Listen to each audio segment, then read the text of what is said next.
اللهم صل على محمد وعلى آل محمد كما صليت على إبراهيم وعلى آل إبراهيم إنك حميد مجيد. اللهم بارك على محمد وعلى آل محمد كما باركت على إبراهيم وعلى آل إبراهيم إنك حميد مجيد. محترم حضرات، سب سے پہلے میں اللہ تبارک و تعالیٰ کا شکر ادا کرتا ہوں جس نے مجھے اور آپ سب کو انسان بنایا ہے، ایمان کی دولت سے نوازا ہے، اور آج جمعہ جیسے مبارک دن میں اللہ تعالیٰ نے مجھے اور آپ سب کو اپنے گھر آنے کی توفیق عطا فرمائی ہے۔ ہم دعا کرتے ہیں اللہ تعالیٰ ہم سب کے آنے کو، ہماری نمازوں، تلاوتوں اور دعاؤں کو قبول فرمائے۔ پچھلے جمعہ حضرت ابراہیم علیہ السلام کے زندگی سے متعلق کچھ اہم باتیں آپ کے سامنے پیش کی گئی تھیں، اور کچھ باتیں انشاءاللہ آج آپ کے سامنے پیش کی جائیں گی۔ میں دعا کرتا ہوں کہ جو باتیں عمل کی ہیں اللہ ہم سب کو عمل کی توفیق عطا فرمائے، اور جن چیزوں سے بچنا ہے اللہ ہم سب کی اس سے حفاظت فرمائے۔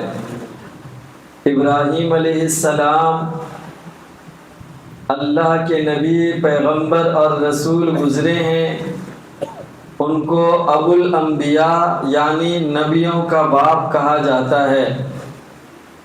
آپ کو خلیل اللہ، اللہ کا دوست کا لقب دیا گیا۔ قرآن مجید میں جتنے بھی نبیوں کا تذکرہ ہوا ہے اور نام آیا ہے، ان میں سے 2-3 کو چھوڑ کر جتنے بھی نبی ہیں وہ سب حضرت ابراہیم علیہ السلام کی اولاد میں سے ہیں۔ تو حضرت ابراہیم علیہ السلام عراق میں پیدا ہوئے، اور ابراہیم علیہ السلام جس ماحول میں، جس زمانے میں پیدا ہوئے وہ بت پرستی کا زمانہ اور ماحول تھا۔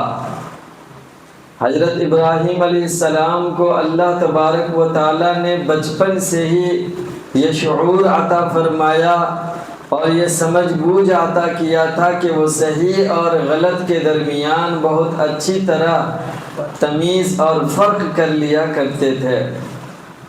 حضرت ابراہیم علیہ السلام جب دیکھا کہ لوگ اپنے ہی ہاتھوں سے پتھروں اور لکڑیوں کے ذریعے سے بت بناتے ہیں اور اس کی عبادت کرتے ہیں، اس کو اپنی زندگی اور موت، نفع نقصان کا مالک سمجھتے ہیں، تو وقتاً فوقتاً حضرت ابراہیم علیہ السلام لوگوں سے سوال کرتے رہتے تھے، اور لوگ کوئی بھی تشفی بخش اور تسلی بخش جواب دینے سے قاصر تھے، اس لیے کہ جو لوگ غلط ہوتے ہیں ان کے پاس کوئی دلیل نہیں ہوتی۔ حضرت ابراہیم علیہ السلام کے قوم کے پاس بھی کوئی معقول وجہ اور معقول دلیل نہیں تھی کہ وہ بت پرستی میں کیوں مبتلا ہیں۔ حضرت ابراہیم علیہ السلام وقتاً فوقتاً ان کے خداؤں کی بے بسی، ان کے خداؤں کی کمزوری، ان کے خداؤں کے عیوب کو ظاہر کرتے رہتے تھے۔ ایک مرتبہ ایسا ہوا، تہوار اور عید کا موقع تھا۔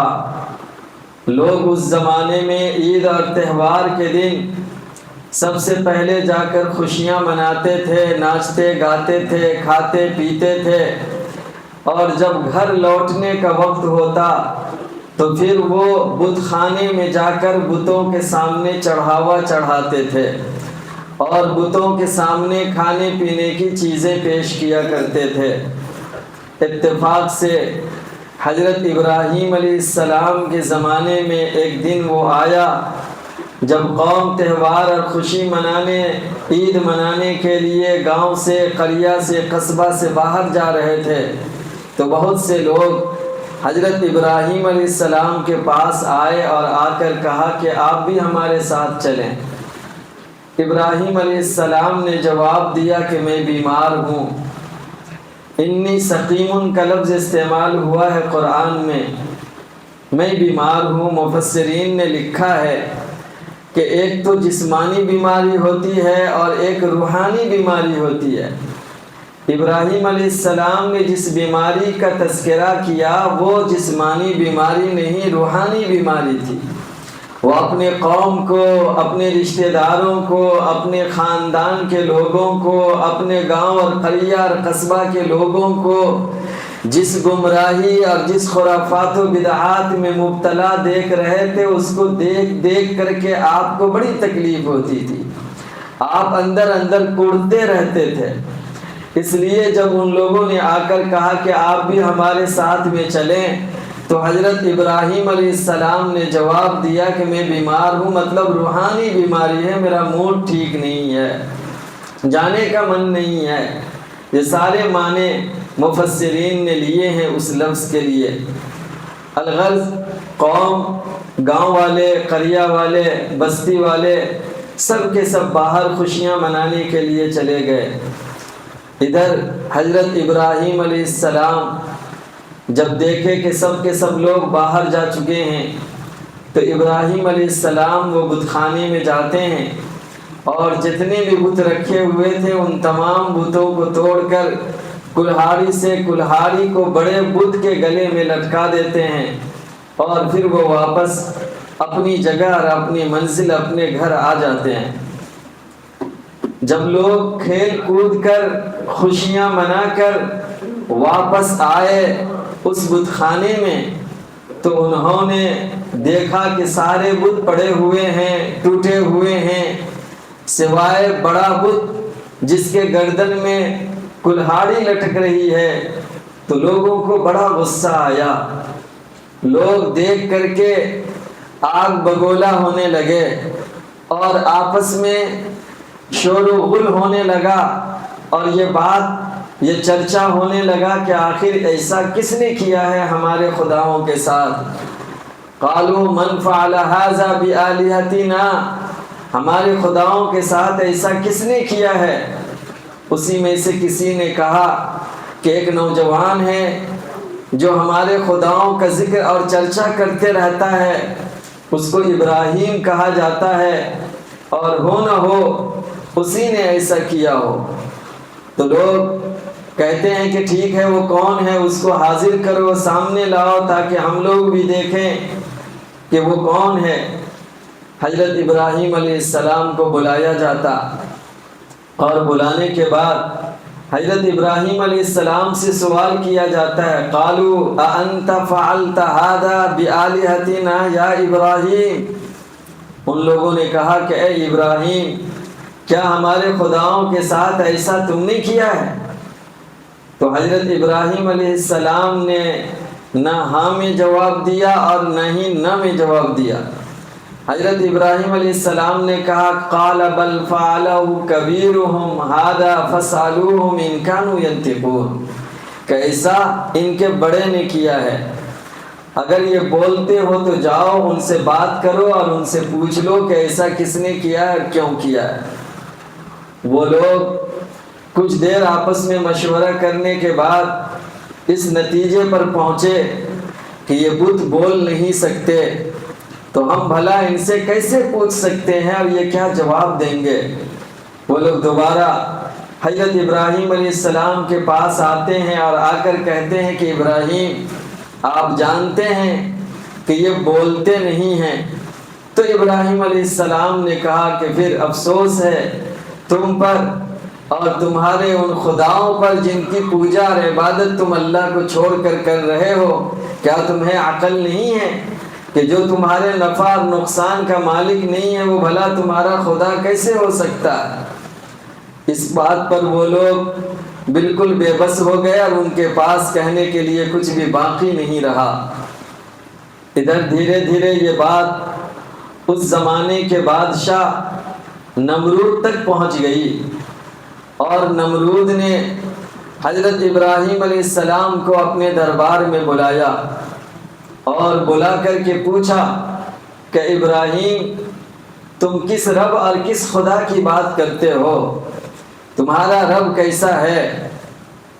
حضرت ابراہیم علیہ السلام نے کہا اذ قال ابراہیم ربی الذی یحیی و یمیت۔ ابراہیم علیہ السلام نے اپنے رب کی تعریف کرتے ہوئے، تعارف کراتے ہوئے ان کے سامنے، بادشاہ کے سامنے یہ بات رکھی، میرا رب وہ ہے جو زندگی دیتا ہے اور موت دیتا ہے، زندگی اور موت کا مالک ہے۔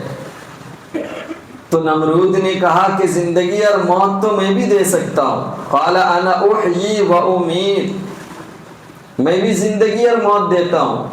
پھر اس نے ایسا کیا کہ دو آدمی جن کو قتل کرنا، پھانسی پر لٹکانا اس کا فیصلہ ہو گیا تھا، ان دونوں کو بلایا گیا، ایک کو قتل کروا دیا اور ایک کو زندہ رکھا، اور ابراہیم علیہ السلام سے کہا کہ دیکھو زندگی اور موت کا مالک میں بھی ہوں، میں نے ایک کو زندگی دے دی اور ایک کو موت دے دیا۔ ابراہیم علیہ السلام سمجھ گئے کہ یہ بادشاہ عقل مند نہیں، بے وقوف ہے، اور یہ زندگی اور موت کا مطلب نہیں سمجھ پایا۔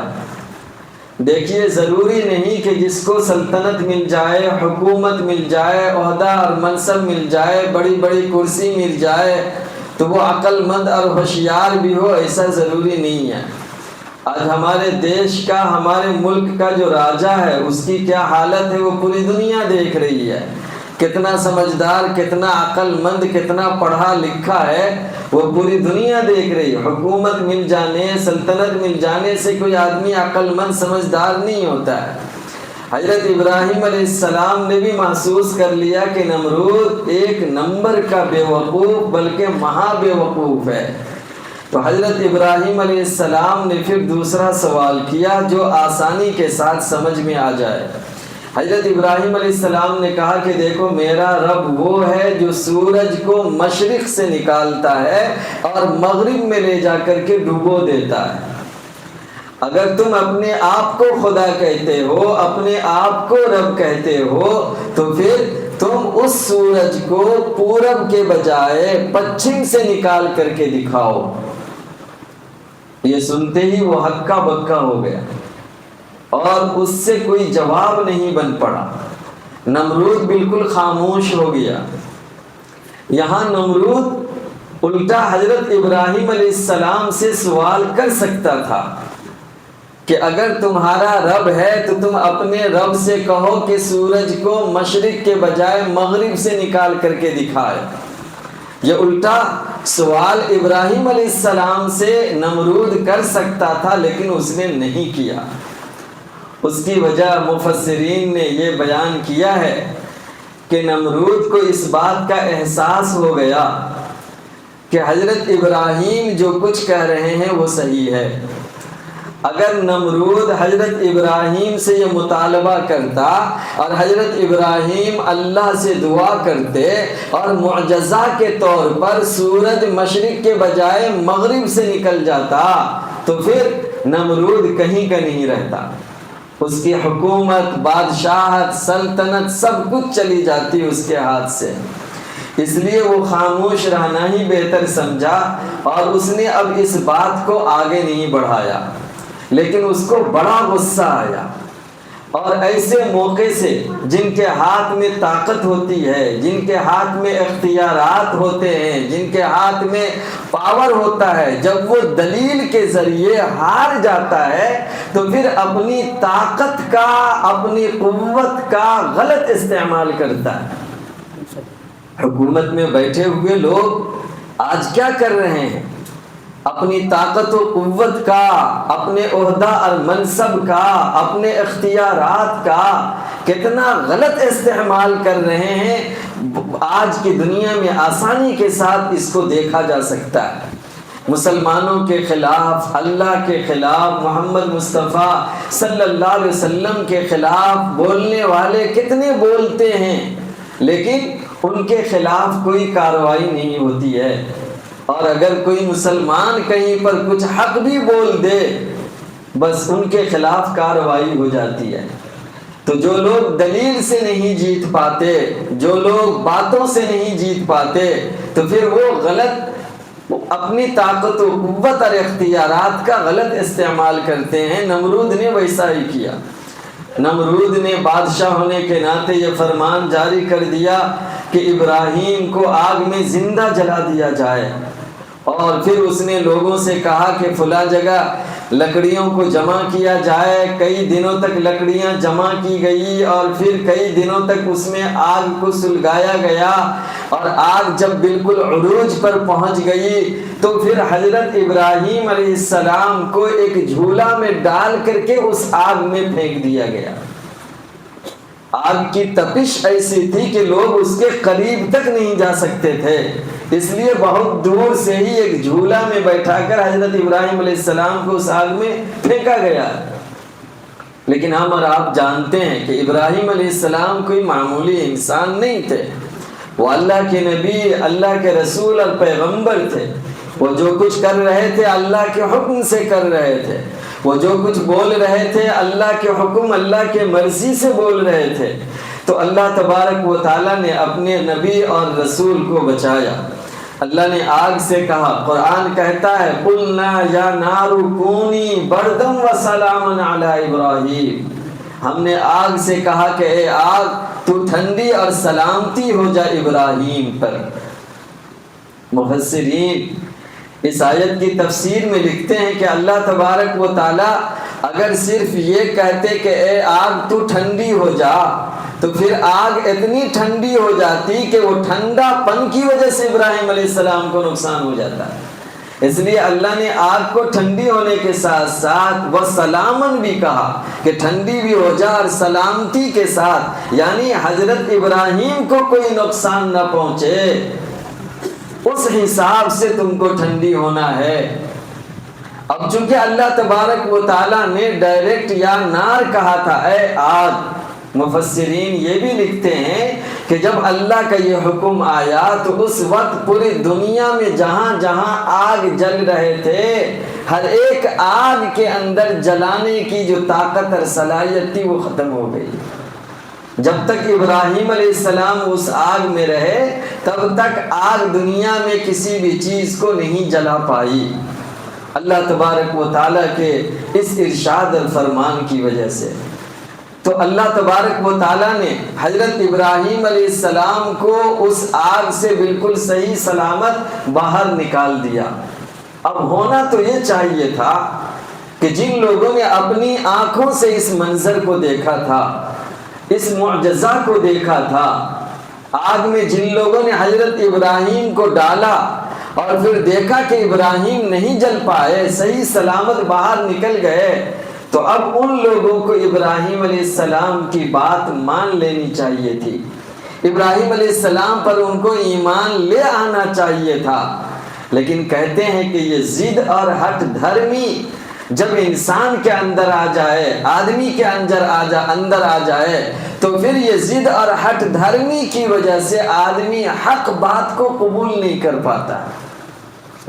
یہ ضد اور ہٹ دھرمی انسان کو حق قبول کرنے سے روک دیتی ہے، صحیح اور غلط کی تمیز اور فرق انسان نہیں کر پاتا ہے۔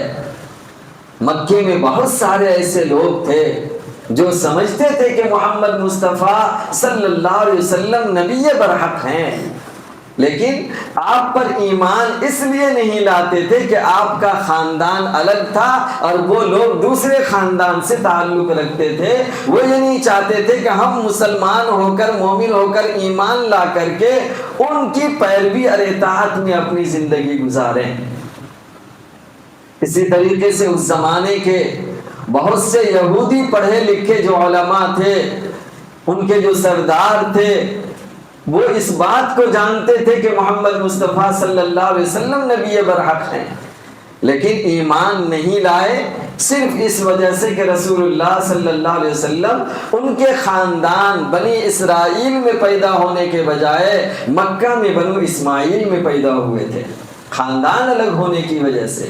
قبیلہ الگ ہونے کی وجہ سے، جو ان کے اندر تعصب تھا، ان کے اندر ایک دوسرے سے جو نفرت تھی اور جو ضد اور ہٹ دھرمی تھی، اس ضد ہٹ دھرمی کی وجہ سے یہ جانتے ہوئے کہ آپ نبی برحق ہیں ایمان نہیں لائے۔ ایسا ہی حضرت ابراہیم علیہ السلام کے زمانے میں ان کی قوم اور ان لوگوں نے بھی کیا، اپنی آنکھوں سے دیکھ کر کے بھی وہ ابراہیم علیہ السلام پر ایمان نہیں لائے۔ اب اللہ تبارک و تعالیٰ نے ابراہیم علیہ السلام کو عراق چھوڑ کر ہجرت کر کے وہاں سے ملک شام اور فلسطین جانے کا حکم دیا۔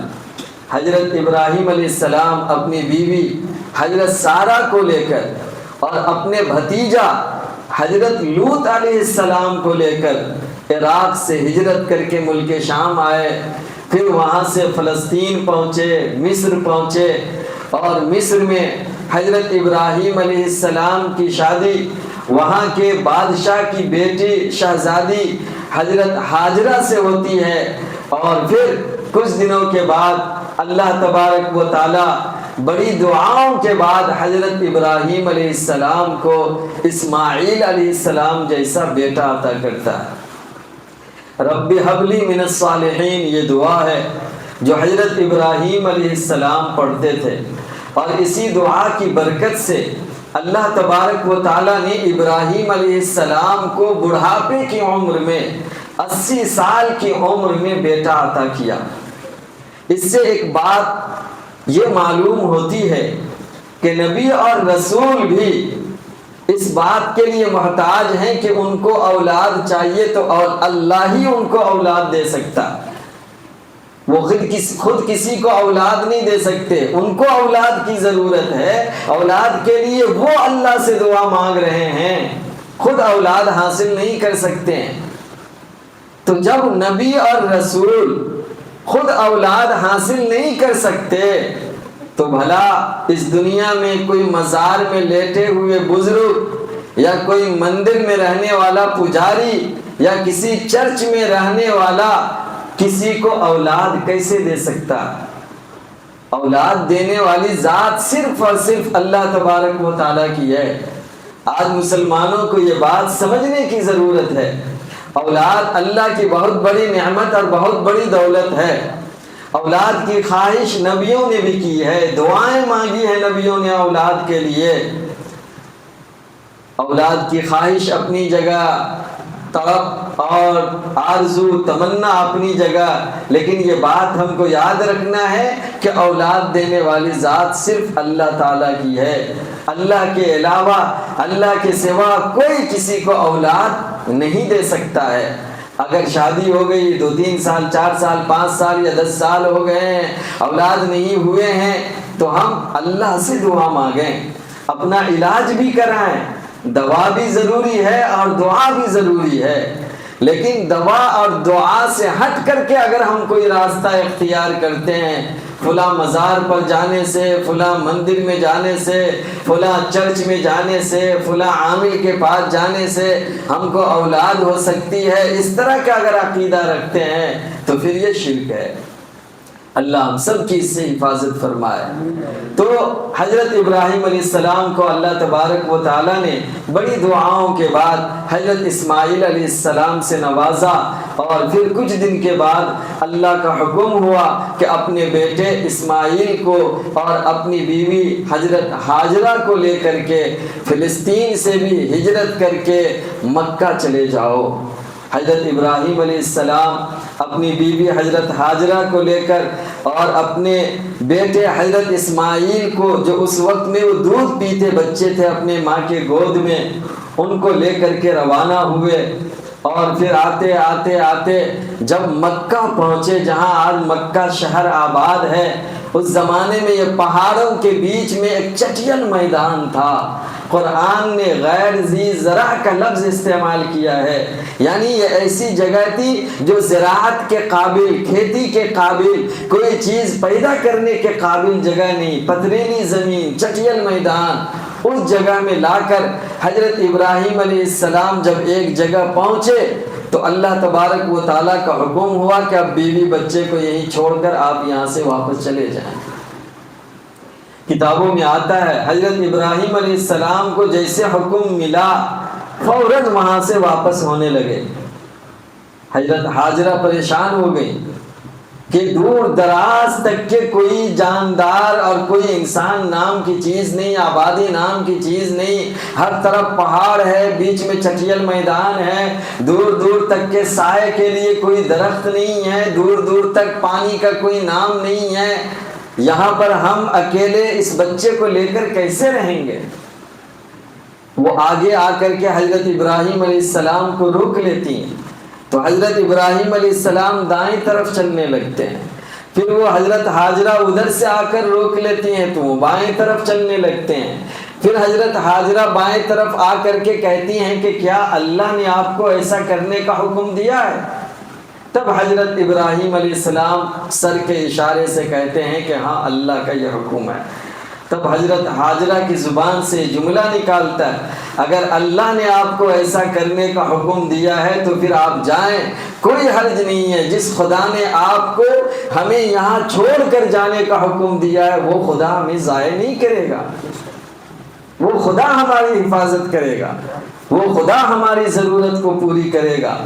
آپ اندازہ لگائیے حضرت حاجرہ کا ایمان و یقین کیسا تھا، اللہ پر بھروسہ اور توکل کیسا تھا کہ ایک بیابان جگہ، ایک صحرا، دور دراز تک کے کوئی آبادی نہیں، پہاڑ ہی پہاڑ ہیں، چٹیل میدان ہیں، اور وہاں پر اپنے بچے کو اس بھروسے، اس اعتماد کے ساتھ کہ اللہ ہماری حفاظت فرمائے گا وہاں رک جاتی ہیں۔ حضرت ابراہیم علیہ السلام وہاں سے روانہ ہوتے، کچھ دور جب چلے جاتے تو جانے کے بعد حضرت ابراہیم علیہ السلام جب بچے اور بیوی نظر سے اوجھل ہو جاتے ہیں تو ایک پہاڑ کے پیچھے جا کر کے اپنی بیوی اور بچے کے لیے دعا مانگتے ہیں۔ آج خطبے میں نے جو آیت پڑھی ہے وہ قرآن مجید کے 13ویں پارے سورہ ابراہیم کی وہ آیت ہے، اور انہی آیتوں کی وجہ سے اس سورہ کو سورہ ابراہیم کہا جاتا ہے۔ آئیے اس کا ترجمہ ہم پڑھتے ہیں اور غور کرتے ہیں کہ حضرت ابراہیم علیہ السلام نے اللہ سے کیا مانگا اور اس میں آج ہمارے لیے کیا سبق ہے۔ حضرت ابراہیم علیہ السلام وہاں سے چلے جانے کے بعد، بیوی بچے سے اوجھل ہو جانے کے بعد، اب بیوی بچے کو یوں ہی نہیں چھوڑ دیا، بلکہ اپنی بیوی بچے کے لیے جو آدمی کو محبت ہوتی ہے، جو فکر ہوتی ہے، وہ فکر اور محبت حضرت ابراہیم علیہ السلام کے اندر بھی تھی۔ ابراہیم علیہ السلام نے کہا وَإِذْ قَالَ إِبْرَاهِيمُ رَبِّ اجْعَلْ هَٰذَا الْبَلَدَ آمِنًا وَاجْنُبْنِي وَبَنِيَّ أَن نَّعْبُدَ الْأَصْنَامَ۔ یاد کرو جب ابراہیم علیہ السلام نے کہا اے میرے پروردگار اس شہر کو امن کی جگہ بنا دیجئے، یعنی یہ علاقہ، یہ جگہ جہاں ہم چھوڑ کر جا رہے ہیں، یہ جگہ پورے ایک شہر بن جائے، اور شہر بھی کیسا ہو؟ امن کی جگہ ہو۔ اللہ نے پھر ایسے امن کی جگہ بنایا کہ زمانہ جاہلیت میں بھی اگر وہ کوئی شخص اپنے باپ کے قاتل کو بھی اس جگہ دیکھ لیتا تو اس کو نہیں چھیڑتا تھا اور اپنی نگاہوں کو نیچے کر لیا کرتا تھا۔ ایسے امن کی جگہ اللہ نے بنا دیا۔ اور پھر کہا حضرت ابراہیم علیہ السلام نے وَجْنُبْنِي وَبَنِيَّ أَن نَّعْبُدَ الْأَصْنَامَ، مجھے بھی اور میری اولاد کو بتوں کی عبادت سے بچائیے، حفاظت فرمائیے۔ پھر کہا رب انہن اضللن کثیرا من الناس، اے میرے پروردگار بے شک ان بتوں نے بہت سے لوگوں کو گمراہ کر دیا ہے، فمن تبعنی، جو میری بات مان لے فإنہ منی، اس کا تعلق مجھ سے ہے، ومن عصانی، اب جو میری بات نہ مانے، میری نافرمانی کرے، فإنک غفور رحیم، تو آپ معاف کرنے والے اور رحم کرنے والے ہیں۔ ربنا انی اسکنت من ذریتی بواد غیر ذی زرع عند بیتک المحرم، اے ہمارے پروردگار ہم نے اپنے کچھ بچے کو، اپنی اولاد کو ایک ایسی جگہ میں لا کر آباد کیا ہے جو غیر ذی زرع ہے، یہاں کوئی کھیتی باڑی ہونے کے لائق زمین نہیں، زراعت کے قابل زمین نہیں ہے، کچھ پیدا ہونے کے لائق یہ زمین نہیں ہے، آپ کے محترم، آپ کے معزز اور مقدس گھر کے نزدیک لا کر ہم نے آباد کیا ہے، تاکہ اے ہمارے پروردگار یہ نماز قائم کریں، نماز قائم کریں۔ ربنا لیقیموا الصلاۃ فاجعل افئدۃ من الناس تہوی الیہم، اے ہمارے پروردگار لوگوں کے دلوں کو ان کے طرف مائل کر دیجئے کہ لوگ دور دراز سے یہاں آتے جاتے رہیں، اور وارزقہم من الثمرات، اور ان کو کھانے کے لیے پھل عطا کیجئے، لعلہم یشکرون، تاکہ یہ شکر گزار بن سکیں۔ اس دعا میں آپ دیکھیں حضرت ابراہیم علیہ السلام نے سب سے پہلے جو دعا مانگی وہ یہ کہ یہ شہر امن کی جگہ بن جائے، مجھے میرے بچوں کو بتوں کی عبادت اور پوجا سے آپ بچائے رکھیے، اور پھر بتوں کے تعلق سے کہا کہ اس نے بہت سے لوگوں کو گمراہ کر دیا ہے، جو میری بات مان لیں وہ تو مجھ سے ہیں، جو میری بات نہ مانے تو آپ معاف کرنے والے، رحم کرنے والے ہیں۔ اس کے بعد جو دعا ہے اس میں 2-3 باتیں کہی ہیں حضرت ابراہیم علیہ السلام نے۔ پہلی بات یہ کہ ان لوگوں کو لا کر ہم نے بسایا ہے، آباد کیا ہے آپ کے محترم گھر کے نزدیک۔ یہ محترم گھر سے مراد خانہ کعبہ ہے، جو اس وقت میں صرف اور صرف بنیاد کی شکل میں عام آدمی کو تو کچھ پتہ نہیں چلتا، لیکن بعد میں جب خانہ کعبہ بننے لگا، اگلے جمعہ اس پر بات ہوگی، تو حضرت جبرائیل علیہ السلام نے آ کر کے حضرت ابراہیم علیہ السلام کو وہ نشانیاں بتائیں، اور جس کو دیکھ کر حضرت ابراہیم سمجھ گئے کہ گھر کہاں سے کہاں تک ہے، اور پھر اسی پر دیوار کو بلند کیا۔ تو آپ کے گھر کے نزدیک سے مراد خانہ کعبہ، خانہ کعبہ کے نزدیک لا کر کے بسایا اور آباد کیا ہے۔ کیوں؟ تاکہ یہ نماز قائم کریں۔ مفسرین لکھتے ہیں اس سے پتہ چلا کہ مسلمانوں کو مسجد کے قریب آباد ہونا چاہیے، مسجد کے قریب رہنے کی وجہ سے نماز وغیرہ پڑھنے میں، جماعت کے ساتھ مسجد میں آ کر نماز پڑھنے میں سہولت اور آسانی ہو جاتی ہے۔ تو حضرت ابراہیم علیہ السلام نے کہا تاکہ یہ نماز قائم کریں، اور پھر کہا کہ آپ لوگوں کے دلوں کو ان کی طرف مائل کر دیجئے۔ آج دیکھیے پورے دنیا سے لوگ حج کرنے کے لیے کہاں جاتے ہیں؟ کڑپا آتے ہیں، خانہ کعبہ جاتے ہیں، مکہ جاتے ہیں، پورے دنیا سے لاکھوں لوگ آتے ہیں، اور پھر کہا وَارْزُقْهُم مِّنَ الثَّمَرَاتِ، ان کو کھانے کے لیے پھل عطا کیجئے۔ اللہ تعالیٰ نے اس دعا کو اس طرح قبول کیا کہ مکے میں کوئی پھل پیدا نہیں ہوتا ہے، لیکن مکہ ایک ایسا شہر ہے دنیا کا جہاں کوئی ایسا پھل نہیں ہے جو نہ ملتا ہو۔ پورے دنیا میں جہاں بھی وہ پھل پیدا ہوتا ہے اللہ اس پھل کو پہنچاتا ہے مکہ، اور تر و تازہ پورے سال ہر طرح کے پھل ملتے ہیں۔ عام طور پر ہم لوگوں کے یہاں کیا ہوتا ہے، سیزن کے حساب سے، موسم کے حساب سے پھل آتا ہے۔ آم کے موسم میں آم آتا ہے، جامن کے موسم میں جامن آتا ہے، اور اسی طریقے سے ابھی تربوزہ اور خربوزہ کا زمانہ چل رہا ہے۔ یہ تربوزہ اور خربوزہ بھی پورے سال نہیں ملتے ہیں، لیکن مکہ میں آپ کو جتنے بھی پھل پورے دنیا میں پیدا ہوتے ہیں وہ پورے سال ملتے، تر و تازہ ملتے، اور غیر موسمی پھل بھی ہمیشہ وہاں موجود ہوتے ہیں۔ اللہ تعالیٰ نے اس طرح دعا کو قبول کیا جو حضرت ابراہیم نے اپنی اولاد کے لیے مانگی تھی۔ اس میں ہمارے لیے سبق ہے کہ اپنے اولاد اور بیوی بچے کے لیے فکر مند ہونا بھی ضروری ہے، اور اس بات کی فکر کرنا بھی ضروری ہے کہ ہمارے بیوی بچے نیک اور دیندار بنے، نیک اور دیندار بنے۔ اس کے لیے فکر کرنے کے ساتھ ساتھ اللہ تعالیٰ سے دعا بھی مانگنے کی ضرورت ہے۔ بضابطہ اللہ نے دعا سکھائی ہے، ربنا ہب لنا من ازواجنا وذریاتنا قرۃ اعین واجعلنا للمتقین اماما۔ اس دعا میں اللہ تبارک و تعالیٰ نے ایک مومن اور ایک مسلمان، ایک اللہ کے نیک بندے کو یہی سکھایا ہے کہ وہ اپنی بیوی بچوں کے لیے نیک بننے کی کس طرح دعائیں مانگ سکتا ہے۔ تو ہم اور آپ کو بھی چاہیے کہ ہم اور آپ بھی اپنی بیوی بچوں کے لیے فکر مند بھی رہیں اور ان کے لیے دعائیں بھی کرتے رہیں۔ اللہ تعالیٰ سے دعا ہے اللہ تبارک و تعالیٰ جو باتیں کہی گئی ہیں ان باتوں کو سمجھنے عمل کرنے کی توفیق عطا فرمائے۔